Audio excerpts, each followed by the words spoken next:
ఎందుకు అవి నాకు ఎందుకు అవి నాకు ఇందులో జాత ఎందుకు అవి నాకు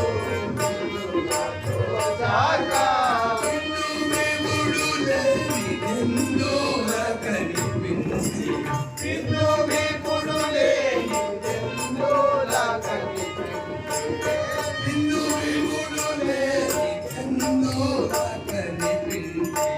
బిందు విపుడు లేని బిందుల కనిపించి